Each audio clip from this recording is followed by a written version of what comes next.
The gentleman from Georgia is recognized, Mr. Hice.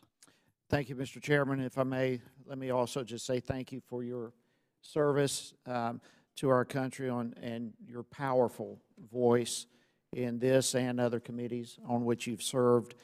I think the gap you leave will be enormously huge and extremely difficult, if not impossible, to fill. So on behalf of myself and my constituents, thank you very much. Mr. Horowitz, always good to see you. Thank you for being here with us today. And you mentioned earlier there are some 36,000 employees at BOP, a huge number of individuals. No question there are some great workers, hardworking employees at BOP. We all acknowledge that. But the hard fact and reality is that there are also far too many bad actors who are there that really are disrupting the agency from within, all the way up and down the chain of command. That is extremely disturbing and absolutely must be corrected. We've already heard today about the hearing we had back in December 2017, and since then we've received hundreds and hundreds of hearing from different employees and so forth, and much of all that has been substantiated, which creates an extremely disturbing situation. So again, thank you for being here. Let me begin by asking you, when you come across an agency that is so problematic, such as BOP, with mismanagement, misconduct so rampant it is systemic, what is the solution? Well, one of the things that we try and do is both look at the individual issues of misconduct when we find them, but then try and step back, as you indicated, and look at the more systemic issues and what is the cause of that. And there are a few things that we want to make sure we can do. If need be, make recommendations to the BOP, but also the importance of accountability. Because I will say that there are thousands of employees at the BOP go to work in these prisons every day, whether they're correctional officers, doctors, psychologists, support staff, whatever position they're in. They don't want to work alongside people who are engaged in misconduct. It puts them at risk. It puts the inmates at risk. Sure.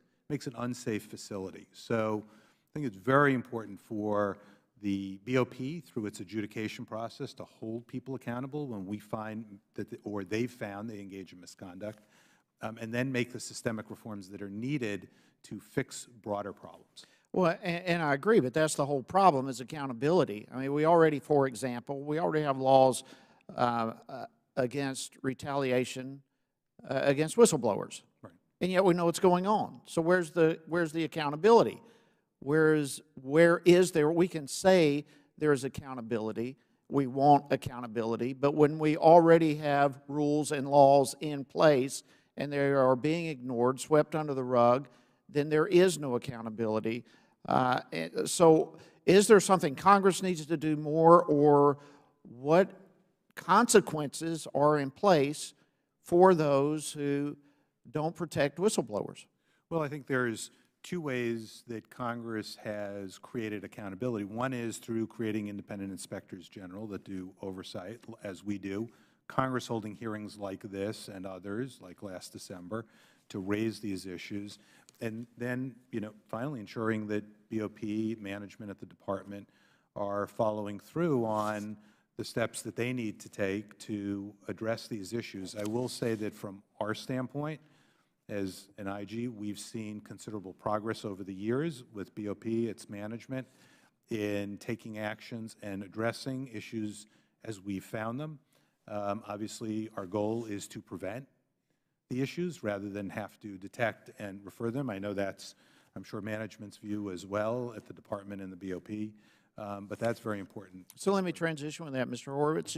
You've got a big job ahead of you. How are you going to right this ship? Thank you, sir. You're right. It's a big job, and the Inspector General is correct in as they identify these allegations come to us, we refer all those allegations through our own internal affairs office to the Inspector General. And the Inspector General's office, if they sustain findings, or even if they don't take the case and leave it with our internal affairs, if they sustain findings, then we take appropriate disciplinary action. And it begins with the investigative process. And there's really two bodies within the Department of Justice, in the Inspector General and our own Office of Internal Affairs, that are looking at these cases. And as these findings, many of them are not sustained, but when the cases are sustained, then I expect that we take disciplinary action appropriately. Well, some are not sustained, and I yield back, Mr. Chairman, but the fact is there's a culture there that has to be changed. We're not just talking about dealing with a few instances of, there's an entire culture in BOP that must be changed, and that's where the responsibility is going to land on your shoulders, and we'll be keeping an eye on that. And thank you, Mr. Chairman. I yield back. I thank the